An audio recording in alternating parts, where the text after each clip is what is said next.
है गाइस, अस्सलाम वालेकुम। फजर का नमाज का टाइम हो चुका था, इसलिए मैं फजर की नमाज़ पढ़ने के लिए उठ गया। मस्जिद में अजान भी हो रही थी और टाइम देखा तो 6 बज रहा था, इसलिए मैं नमाज़ पढ़ने के लिए उठ गया। और बाहर अंधेरा भी बहुत हो रखा था, इसलिए मैं घर में ही नमाज़ पढ़ूंगा। आप लोगों को पहले ही बता देता हूँ, फिर कहोगे कि मस्जिद में क्यों नहीं गए नमाज़ पढ़ने। देख सकते हैं बाहर कितना अंधेरा है। फिर मैं वज़ू बनाने लगा ठंडे ठंडे पानी से, इतना ठंडा भी था पानी। वज़ू बनाने लगा। फिर आप लोग बताइए कहाँ कहाँ से, अपना कंट्री का नाम बताइए। और मेरा कंट्री का नाम नेपाल है और ठंडे ठंडे पानी से मैं वज़ू बना रहा हूँ नमाज़ पढ़ने के लिए। आप लोग भी नमाज़ पढ़ते होंगे, मुझे यकीन है कि जो जो नमाज़ पढ़ता है वो लाल दिल कमेंट में भेजे।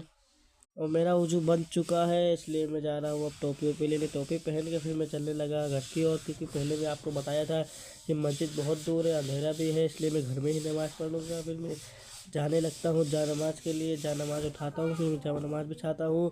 जा नमाज़ बिछाने के बाद फिर जा नमाज़ बिछाने के बाद मैं अपना नमाज का नियत बांधने लगता हूँ। फिर मैं जा नमाज़ बिछाने के बाद फिर अपना नियत बांधता हूँ 2 रकात सुन्नत की। कि फजर में 2 रकात सुन्नत और 2 रकात फ़र्ज़ी होता है। तो मैं रुकू में जाने के बाद फिर मैं सजदे में जाता हूँ। सजदे में यही पढ़ा जाता है सुबहान रब्बियल आला, सुबहान रब्बियल आला। फिर मैं सजदे में जाता हूँ सुबहान रब्बियल आला पढ़ के, फिर खड़ा हो जाता हूँ अल्लाहू अकबर बोल के। फिर मैं रुकू में जाता हूँ, फिर मैं सजदे में जाता हूँ, सुबहान रब्बियल आला, सुबहान रब्बियल आला पढ़ा जाता है सजदे में।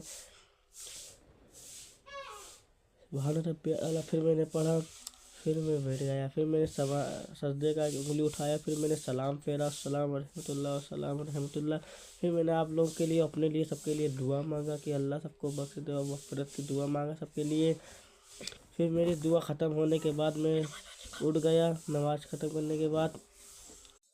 फिर मैं जब नमाज़ पढ़ के उठा तो देखता हूँ कि फिर भी अंधेरा ही था। फिर मुझे ठंड लगने लगती है, तो मैं जाने लगता हूँ जैकेट के लेने के लिए। जैकेट पहनने लगता हूँ। फिर मैं जैकेट पहनने के बाद मुझे ख़्याल आता है कि लाओ मैं अपने अम्मी के लिए चाय बनाता हूँ। फिर अम्मी के लिए चाय बनाने से पहले पूछ लेता हूँ अम्मी से कि अम्मी सो रही कि जाए। अम्मी तो सो रही थी, इसलिए मैं अकेला ही तो चाय बनाने के लिए चल गया। अम्मी के लिए चाय ही बना दूँ, अपने लिए भी बना लूँगा, अम्मी के लिए भी बना लूँगा। फिर मैं फ्राईजान को लाता हूँ, फिर मैं दूध को डालता हूँ उसमें। दूध डालने के बाद गैस बारता हूँ, गैस पे चाय रख देता हूँ मैं। चाय हमारा बनने वाला है। जैसे चाय हमारा बन चुका है दोस्तों। चाय बनने के बाद मैं गिलास लाता हूँ, गिलास में चाय को छानता हूँ। छानने के बाद फिर अपने अम्मी के लिए लेके जाता हूँ चाय, कि अम्मी चाय पी लो। मैं अपने अम्मी को जगाता हूँ, अम्मी को चाय देने के बाद मैं खुद भी पीता हूँ। चाय बहुत अच्छी बनी थी। ओके बाय, जज़ाकल्लाह।